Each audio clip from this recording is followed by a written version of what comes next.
പണാധിപത്യം കൊണ്ട് ജനാധിപത്യത്തെ അട്ടിമറിക്കാനുള്ള പരിശ്രമം കെ സി വേണുഗോപാൽ ചെയ്യുന്നത്. ഇവിടെ കെ സി വേണുഗോപാലിൻ്റെ ഫ്രണ്ട് കരിമണൽ കർത്തയാണ്. കെ സി വേണുഗോപാലിൻ്റെ ഡൽഹിയിലെ ഫ്രണ്ട് ശിശ്രാം ഓലെ എന്ന് പറയുന്ന രാജസ്ഥാനിലെ മന്ത്രിയായിരുന്നു അദ്ദേഹം മേജർ മൈനിങ്ങിൻ്റെ കൂടി മിനിസ്റ്റർ ആയിരുന്നു.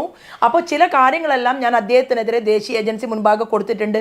എന്നെ അത്ഭുതപ്പെടുത്തിയ ഏറ്റവും വലിയ കാര്യം, ഇവിടെ മത്സരിക്കുന്ന ആരിഫ് ഒരക്ഷരം പോലും കരിമണൽ കർത്തയ്ക്കെതിരെ ഈ നിമിഷം വരെ മിണ്ടിയിട്ടില്ല. സജീവൻ്റെ ഭാര്യയെ കാണാൻ ഞാൻ കഴിഞ്ഞ ദിവസം പോയി. തോട്ടപ്പള്ളിയിൽ സമരത്തിന് വേണ്ടിയിട്ട് ഇറങ്ങിയവരുടെ കൂട്ടത്തിൽ അവരുടെ ബ്രാഞ്ചിന്റെ ചുമതലക്കാരനായിട്ടുള്ള സജീവൻ ഉണ്ടായിരുന്നു. സജീവൻ കൊല്ലപ്പെടുകയോ ആ സജീവൻ കൊല്ലപ്പെട്ടുവെങ്കിൽ സജീവനെ ആര് കൊന്നു? മാർക്സിസ്റ്റ് പാർട്ടി അന്വേഷണം പ്രഖ്യാപിക്കണ്ടേ? സജീവനെ ഡെഡ് ബോഡി കിട്ടിയിട്ടില്ല. കടലിലാണ് സജീവൻ മരിച്ചതെങ്കിൽ കടലിൽ പോയി മരിച്ചവരുടെ എല്ലാം തിര കൊണ്ടുവന്നിട്ടുണ്ട് ഡെഡ് ബോഡി. സജീവൻ്റെ മാത്രം ബോഡി കിട്ടിയില്ല. സജീവൻ എല്ലാ പാർട്ടി യോഗങ്ങളിലും കരിമണൽ കർത്തയെ ഇവിടെ നിന്ന് നാട് കടത്തണമെന്നും ഒരു വിഭാഗം വരുന്ന മാർക്സിസ്റ്റ് പാർട്ടിയുടെ വലിയ നേതാക്കന്മാർ ഈ കരിമണൽ കർത്തയുടെ കൂടെയാണ് എന്നും പറഞ്ഞ് ഇതിനെതിരെ പ്രതികരിച്ച ആളാണ്. ആ സജീവനെ കൊലപ്പെടുത്തി. നമസ്കാരം.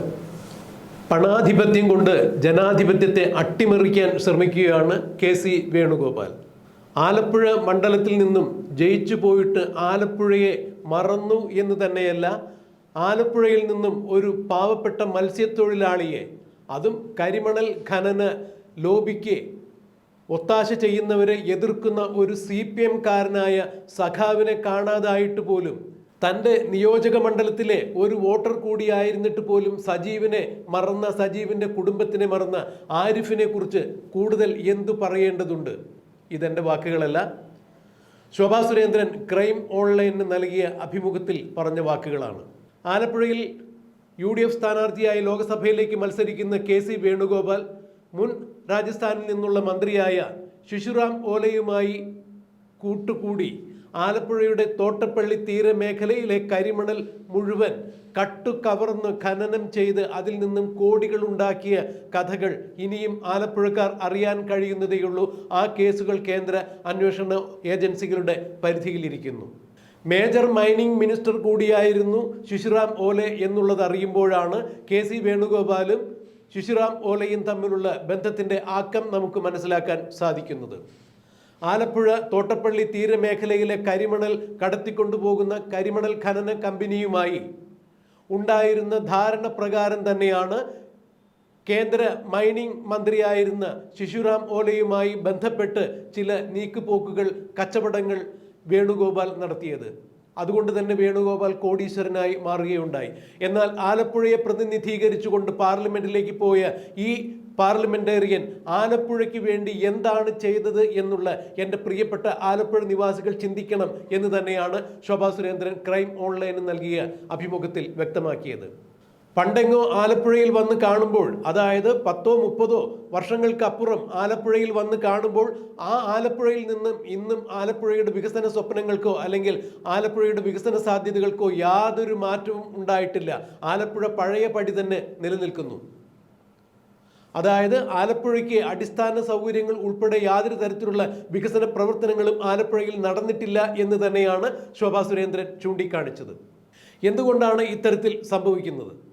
ഇവിടെ നിന്ന് ജനങ്ങൾ അവരുടെ ആവശ്യങ്ങൾക്ക് വേണ്ടി ജയിപ്പിച്ചു വിടുന്ന ജനപ്രതിനിധികൾ പാർലമെന്റിലോ നിയമസഭയിലോ പോയി ഇരുന്ന് ബിസ്ക്കറ്റും ചായയും കഴിച്ച് എഴുന്നേറ്റ് പോരുന്നതല്ലാതെ ആലപ്പുഴയ്ക്ക് വേണ്ടി എന്ത് പ്രവർത്തനമാണ് ചെയ്തത് എന്ന് കൂടി ശോഭാ സുരേന്ദ്രൻ ചോദിക്കുന്നു. തോട്ടപ്പള്ളി മേഖലയിലെ തീരദേശങ്ങളിൽ നിന്നും കരിമണൽ ഖനനം ചെയ്യുന്നതിനെതിരെ പാരിസ്ഥിതിക പ്രശ്നങ്ങൾ ഉയർത്തിക്കൊണ്ട് അതിനെതിരെ സമരം ചെയ്ത, അല്ലെങ്കിൽ സമരമുന്നണിയോട് എപ്പോഴും ചേർന്ന് നിന്ന് സമരമുന്നണിയുടെ കൺവീനർ കൂടി ആയിരുന്ന, സജീവ പ്രവർത്തകനായിരുന്ന, മത്സ്യത്തൊഴിലാളിയായ പാവപ്പെട്ട ഒരു തൊഴിലാളിയെ കാണാതായിട്ട് 1 വർഷം പിന്നിടുന്നു. സജീവിൻ്റെ ഭാര്യ പീലിംഗ് സ്റ്റേഷനിൽ ചെമ്മീൻ നുള്ളാൻ പോയിട്ടാണ് ഇപ്പോഴും ജീവിക്കുന്നത്. എന്തുകൊണ്ടാണ് CPMന്റെ പ്രവർത്തകനായ സജീവൻ എവിടെയാണ് പോയത്? എങ്ങോട്ടാണ് തിരോധാനം ചെയ്തത്? അഥവാ സജീവിനെ കരിമണൽ ലോബി അപായപ്പെടുത്തിയോ? ഇതെല്ലാം അറിയുവാനോ അന്വേഷിക്കുവാനോ ആയി ആലപ്പുഴയുടെ സ്വന്തം MP ആയ CPM കാരനായ ആരിഫിന് എന്തുകൊണ്ട് സാധിക്കുന്നില്ല? എന്തുകൊണ്ടാണ് അതിന് ഒരു അന്വേഷണ ഏജൻസിയെ പോലും ഏർപ്പെടുത്തുവാൻ MP ആയ ആരിഫിന് സാധിക്കാതെ പോയത്? ആലപ്പുഴ തോട്ടപ്പള്ളി തീരമേഖല അടങ്ങുന്ന പഞ്ചായത്തിലെ പഞ്ചായത്ത് മെമ്പറും പഞ്ചായത്ത് പ്രസിഡന്റും സംസ്ഥാനം ഭരിക്കുന്ന മുഖ്യമന്ത്രിയും ആലപ്പുഴയിലെ MP യും MLA യും എല്ലാവരും CPM കാരാണ്, ഇടതുപക്ഷക്കാരാണ്. അങ്ങനെയെങ്കിൽ എന്തുകൊണ്ടാണ് അടിയുറച്ച അവിഭക്ത കമ്മ്യൂണിസ്റ്റുകാരനായ ഒരു ഇടതുപക്ഷക്കാരനെ കാണാതായിട്ട് 1 വർഷം കഴിഞ്ഞിട്ട് പോലും ഇവിടുത്തെ MP-യോ MLA-ക്കോ അതേക്കുറിച്ച് യാതൊന്നും അവരുടെ ബന്ധുക്കളോടോ നാട്ടുകാരോടോ വിശദീകരണം കൊടുക്കാൻ സാധിക്കാതെ പോയത്? സജീവിനെ ആരെങ്കിലും വകവരുത്തിയതാണോ, കൊന്നതാണോ? എങ്കിൽ സജീവിൻ്റെ ശവശരീരം പോലും എന്തുകൊണ്ടാണ് ആ വീട്ടുകാർക്ക് കാണാൻ പോലും കിട്ടാൻ കഴിയാത്ത അവസ്ഥയിലേക്ക് കാര്യങ്ങൾ നീങ്ങിയത്? ആരാണ് ഇതിന് ഉത്തരവാദി?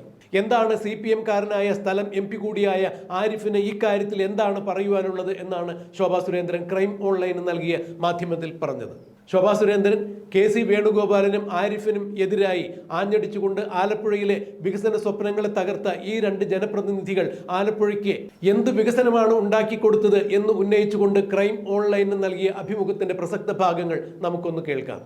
KC വേണുഗോപാലിനെയും ആരിഫിനെയും അതിനിശിതമായി വിമർശിച്ചുകൊണ്ട് ശോഭാ സുരേന്ദ്രൻ ക്രൈം ചീഫ് എഡിറ്ററായ നന്ദകുമാറിന് നൽകിയ അഭിമുഖത്തിന്റെ പ്രസക്ത ഭാഗങ്ങൾ നമുക്കൊന്ന് കാണാം.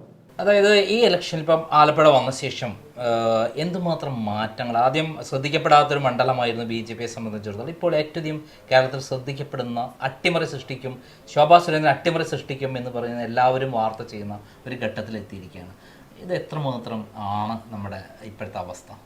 അല്ല, എന്നെ സംബന്ധിച്ച് ഞാൻ കക്ഷി രാഷ്ട്രീയത്തിന് അതീതമായിട്ടാണ് ഈ തെരഞ്ഞെടുപ്പിനെ നോക്കിക്കാണുന്നത്. പണ്ടൊക്കെ ഞാൻ പറയാറ് കോൺഗ്രസ് മാർക്സിസ്റ്റ് പാർട്ടിയുടെ ശക്തരായിട്ടുള്ള ആളുകളുടെ വീടുകളിലൊന്നും പോകണ്ടെന്നാണ്. ഞാൻ ഇത്തവണ എൻ്റെ സഹപ്രവർത്തകരോട് പറഞ്ഞിട്ടുള്ളത്, ഞാൻ ഉൾപ്പെടെ നിങ്ങളും എല്ലാ വീടുകളിലും നമ്മൾ ഇത്തവണ പോവും. കാരണം കോൺഗ്രസ് എന്ന് പറയുന്ന പ്രസ്ഥാനത്തെ തകർത്ത് കളഞ്ഞ ഒരാളാണ് KC വേണുഗോപാൽ. അഖിലേന്ത്യാ തലത്തിൽ വലിയൊരു പൊസിഷനിലാണ് KC വേണുഗോപാൽ ഇരിക്കുന്നത്.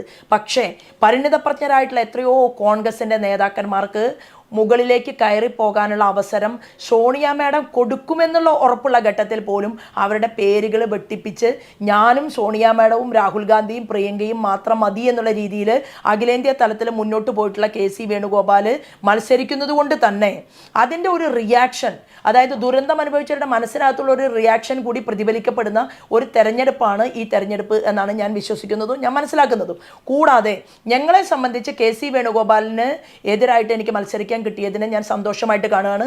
കാരണം ഇദ്ദേഹം അവിടെ ഇന്ത്യയിൽ നരേന്ദ്രമോദിക്കെതിരെ മുള്ളും ഉരുക്കും മുറുക്കമ്പാമ്പ് പോലുള്ള ചെറുതും വലുതുമായിട്ടുള്ള അഴിമതിക്കാരുടെ എല്ലാം ഒരുമിച്ച് കൂട്ടി ഇന്ത്യ മുന്നണി ഉണ്ടാക്കി അവിടെ നേതൃത്വം കൊടുക്കുകയാണ്. പക്ഷേ എന്ത് നേതൃത്വം കൊടുത്താലും ഓരോ ദിവസം കഴിയും തോറും ഒരു KPCC അധ്യക്ഷൻ, ഒരു ഓൾ ഇന്ത്യ നേതാവ്, ക്യാബിനറ്റ് മിനിസ്റ്റർമാർ, മുൻ ക്യാബിനറ്റ് മിനിസ്റ്റർമാർ, സംസ്ഥാനത്തിൻ്റെ മുൻ മുഖ്യമന്ത്രിമാരുടെ മക്കൾ ഉൾപ്പെടെ ഈ പ്രസ്ഥാനത്തിനകത്തേക്ക് കടന്നു വന്ന് കോൺഗ്രസ് പ്രസ്ഥാനം ഉപ്പുവെച്ച കലം പോലെ ആയിക്കൊണ്ടിരിക്കുകയാണ്. എന്നാലും അങ്ങനെ ഒരാളെ ഇവിടെ തെരഞ്ഞെടുപ്പിൽ മത്സരിക്കാൻ കിട്ടിയതിനെ ഞാൻ വളരെ സന്തോഷം കൊണ്ടാണ് നോക്കിക്കാണുന്നത്. പണാധിപത്യം കൊണ്ട് ജനാധിപത്യത്തെ അട്ടിമറിക്കാനുള്ള പരിശ്രമം KC വേണുഗോപാൽ ചെയ്യുന്നത്. ഇവിടെ KC വേണുഗോപാലിൻ്റെ ഫ്രണ്ട് കരിമണൽ കർത്തയാണ്. KC വേണുഗോപാലിൻ്റെ ഡൽഹിയിലെ ഫ്രണ്ട് ശിശ്രാം ഓലെ എന്ന് പറയുന്ന രാജസ്ഥാനിലെ മന്ത്രിയായിരുന്നു അദ്ദേഹം മേജർ മൈനിങ്ങിൻ്റെ കൂടി മിനിസ്റ്റർ ആയിരുന്നു. അപ്പോൾ ചില കാര്യങ്ങളെല്ലാം ഞാൻ അദ്ദേഹത്തിനെതിരെ ദേശീയ ഏജൻസി മുൻപാകെ കൊടുത്തിട്ടുണ്ട്. എന്നെ അത്ഭുതപ്പെടുത്തിയ ഏറ്റവും വലിയ കാര്യം, ഇവിടെ മത്സരിക്കുന്ന ആരിഫ് ഒരക്ഷരം പോലും കരിമണൽ കർത്തയ്ക്കെതിരെ ഈ നിമിഷം വരെ മിണ്ടിയിട്ടില്ല. സജീവൻ്റെ ഭാര്യയെ കാണാൻ ഞാൻ കഴിഞ്ഞ ദിവസം പോയി. തോട്ടപ്പള്ളിയിൽ സമരത്തിന് വേണ്ടിയിട്ട് ഇറങ്ങിയവരുടെ കൂട്ടത്തിൽ അവരുടെ ബ്രാഞ്ചിന്റെ ചുമതലക്കാരനായിട്ടുള്ള സജീവൻ ഉണ്ടായിരുന്നു. സജീവൻ കൊല്ലപ്പെടുകയോ ആ സജീവൻ കൊല്ലപ്പെട്ടുവെങ്കിൽ സജീവനെ ആര് കൊന്നു? മാർക്സിസ്റ്റ് പാർട്ടി അന്വേഷണം പ്രഖ്യാപിക്കണ്ടേ? സജീവനെ ഡെഡ് ബോഡി കിട്ടിയിട്ടില്ല. കടലിലാണ് സജീവൻ മരിച്ചതെങ്കിൽ കടലിൽ പോയി മരിച്ചവരുടെ എല്ലാം തിര കൊണ്ടുവന്നിട്ടുണ്ട് ഡെഡ് ബോഡി. സജീവൻ്റെ മാത്രം ബോഡി കിട്ടിയില്ല. സജീവൻ എല്ലാ പാർട്ടി യോഗങ്ങളിലും കരിമണൽ കർത്തയെ ഇവിടെ നിന്ന് നാട് കടത്തണമെന്നും ഒരു വിഭാഗം വരുന്ന മാർക്സിസ്റ്റ് പാർട്ടിയുടെ വലിയ നേതാക്കന്മാർ ഈ കരിമണൽ കർത്തയുടെ കൂടെയാണ് എന്നും പറഞ്ഞ് ഇതിനെതിരെ പ്രതികരിച്ച ആളാണ്. ആ സജീവനെ കൊലപ്പെടുത്തി. ഞാൻ ഭാര്യയെ കാണാൻ പോയി. 10 നയാ പൈസ മാർക്സിസ്റ്റ് പാർട്ടി ആ കുടുംബത്തിന് കൊടുത്തിട്ടില്ല. ഒരു മകനും ഒരു മകളും ഉണ്ട്. ഈ സ്ത്രീ ചെമ്മീൻ നുള്ളിയിട്ട് ജീവിക്കുകയാണ്. പീലിംഗ് ഷെഡിൽ പോയി ജോലിയെടുത്ത് കിട്ടുന്ന തുച്ഛമായിട്ടുള്ള വരുമാനം കൊണ്ടാണ് ആ സ്ത്രീ ജീവിക്കുന്നത്. അവർക്ക് ഭീഷണിയുണ്ട്. ആ കേസ് അന്വേഷണം എവിടെയും എത്താതെ നിൽക്കുകയാണ്. അപ്പോൾ ഇവിടെ ഇങ്ങനെയുള്ളൊരു ലോബി, കരിമണൽ ലോബിയാണ് ആലപ്പുഴ പാർലമെൻറ്റ് മണ്ഡലത്തിൻ്റെ തെരഞ്ഞെടുപ്പിനെ നിയന്ത്രിക്കുന്നത്. അങ്ങനെ നിയന്ത്രിക്കുമ്പോൾ പ്രമുഖമായിട്ടുള്ള ഒരു ചാനലിനെ തന്നെ അതിനുവേണ്ടി ദുരുപയോഗിക്കാൻ പരിശ്രമിച്ച ഒരു സാഹചര്യവും എൻ്റെ മുന്നിൽ നിൽക്കുകയാണ്. അതവിടെ നിൽക്കട്ടെ. ഇതുമായി ബന്ധപ്പെട്ടുകൊണ്ട് ബാക്കി കാര്യങ്ങൾ എല്ലാ മാധ്യമങ്ങളെയും വിളിച്ചു കൂട്ടിക്കൊണ്ട് ഒരു പത്രസമ്മേളനം നടത്തണം എന്നാണ് എൻ്റെ മോഹം. അന്ന് ഞാൻ തീർച്ചയായിട്ടും ശ്രീമാൻ നന്ദകുമാർ അങ്ങേയും ഈ വിഷയത്തെക്കുറിച്ച് ഞാൻ അറിയിപ്പ് തരുന്നതായി.